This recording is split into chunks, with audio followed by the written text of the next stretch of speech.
Ayan mga kabihero, wala po tayong magawa.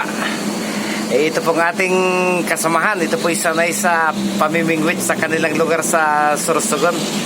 So inaayos niya po at pinagaganda yung ating bingwit.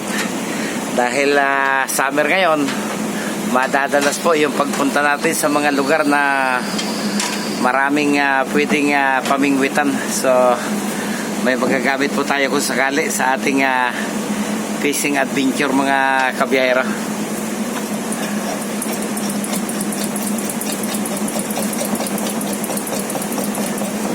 Aria. So pinalalambot po natin yung PVC para mukhang maganda yung ating gagamiting fishing rod. Lalagyan po natin ng PVC sa puno para medyo tumaba ng bahagya yung hinahawakan bago po natin ikabit muli yung ating bingwit. So bali dalawa na po yan. Meron pa po tayong isa doon sa loob para kung sakali may panlibang kung mga mahahaba yung araw na ipinaghihintay sa ating mga pasahero, mga kabiyahero.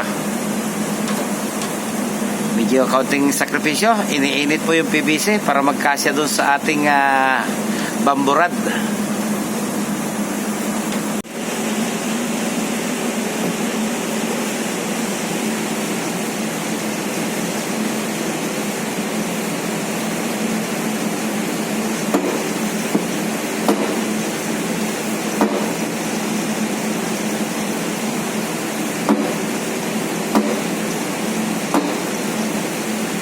So yan, bahagyan na lang po. Konti na lang at papasok na lahat yung PVC na ating ilalagay doon sa ating fishing rod mga kabiyahero.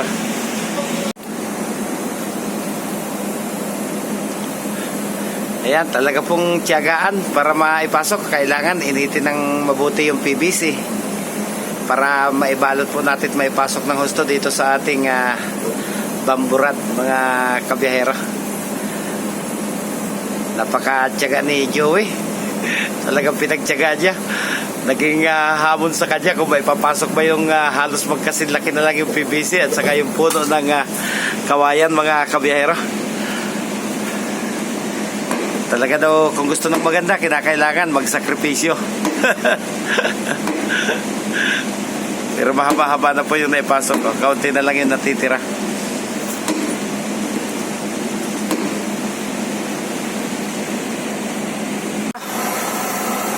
Okay mga kabiyahero, tanghali na po. Mamaya na po natin tatapusin itong ating ginagawang bingwit.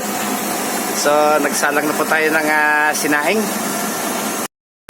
So pagkatapos po nating kumain, uumpisa na po ulit nating gawin itong ating fishing rod mga kabiyahero. So pinalitan po natin ng tansi o yung parang tali na yan na nylon. So binago po natin yung posisyon ng floater. Binaliktad na rin po natin. Inuna po natin ilagay sa pinakadulo ay yung pabigat. Pagkatapos dalawang bingwit na rin po yung ating ikakabit mga kabiyahero.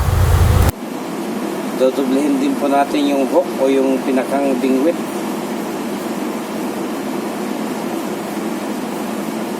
Paano nga ba niya ginawa yun?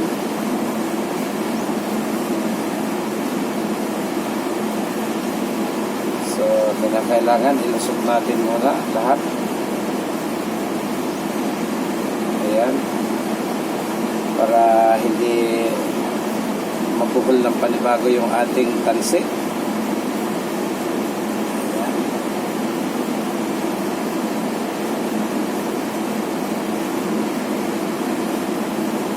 Ayun. So, bali, naglagay po tayo ng pabigat sa pinakadulo. Ayan. Ito po yung unang bingwit. Ayan.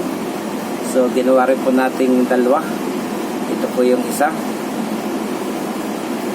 Ayan. So, ang re-remedyohan na lang po natin yung pinakang floater. Ayan. So far, okay naman na siya. Ayan. Dalawang magkasunod na bingwit. Bago pabigat yung pinakang batok, tingga. So, ayan na po siya. So, ito, para hindi siya moving. Ito po yung sunod na ating re-remedyohan mga kabiyahero. Dapat kasi permanente po siya dahil kapag malakas yung agos ng tubig, pwede po siyang kumalas o pumunta sa mas malayong bahagi. So dapat tansyato lang po natin yung distansya dito sa bingwit mga kabiyahero. Okay? Pagtsagaan po natin.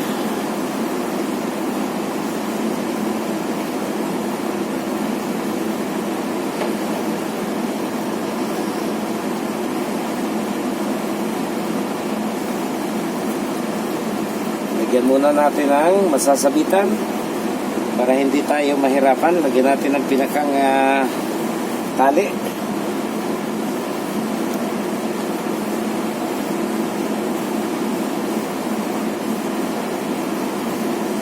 Baka mamaya kasi makabingwit ng tao habang nagkakarga ng bagahe. Dito lang po kasi natin yan itinatago sa ating estrebo. So kailangan maayos na mabuti.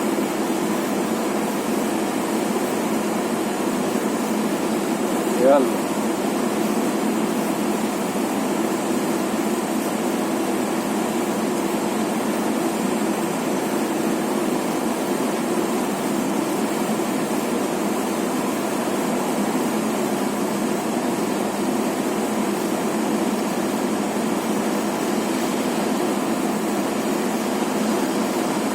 Yun.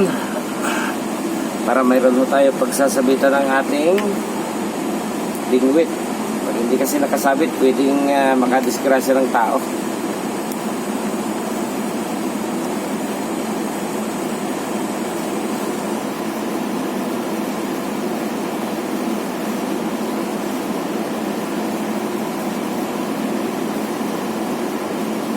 So yun, lalagyan na po natin ang sabitan.